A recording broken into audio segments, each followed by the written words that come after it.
শুধুমাত্র শ্যামনগর উপজেলা নিয়ে শ্যামনগরে একজন প্রার্থী দেওয়া হয়েছেন, যিনি জেলা বিএনপির যুগ্ম আহ্বায়ক ডাক্তার মনিরুজ্জামান, একবারে নতুন মুখ।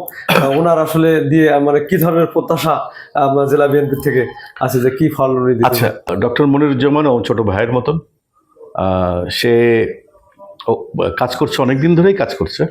তার প্রজ্ঞা এবং he is a smart boy, এবং দল অবশ্যই ফাইনালি একত্রিত হবে সবার জন্যই, এবং ইনশাল্লাহ আমরা ওই আসনে জয়লাভ করব।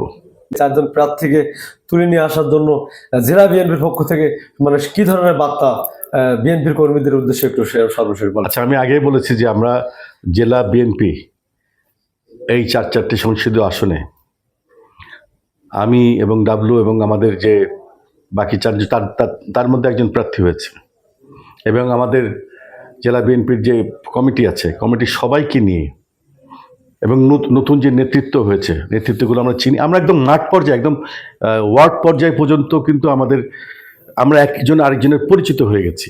তো এই যে সেতু বন্ধন আমাদের দলের তৃণমূল থেকে আমাদের পর্যন্ত যে নেতৃত্বের বন্ধন, এটা কিন্তু আগে ছিল না।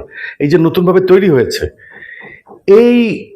এই শক্তির ঐক্য ইনশাআল্লাহ চারটা সংসদীয় আসনে এমনভাবে কাজ করবে যাতে আমরা বিজয়ী হতে পারি। একটা জিনিস মনে রাখতে হবে, এটা এতদিন পর্যন্ত সবাই জামাতের ঘাঁটি হিসেবে চিনত, এবং আমরাও ভোট দিতে পারিনি। আমাদের জোটের জন্য আমাদেরকে দাঁড়িপাল্লায় ভোট দিতে হয়েছে। এই প্রথম পরীক্ষা হবে আমাদের শক্তির কি।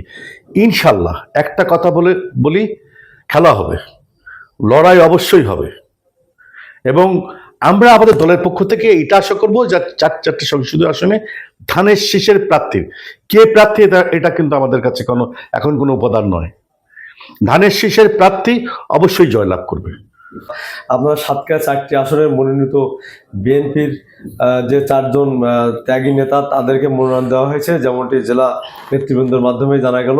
এবং এই চারজন প্রার্থীকে তুলে আনার জন্য জেলা বিএনপির পক্ষ থেকে সব ধরনের কিন্তু প্রস্তুতি গ্রহণ করা হয়েছে, যেটি আসলে পর্যায়ক্রমে বাস্তবায়ন করা হবে।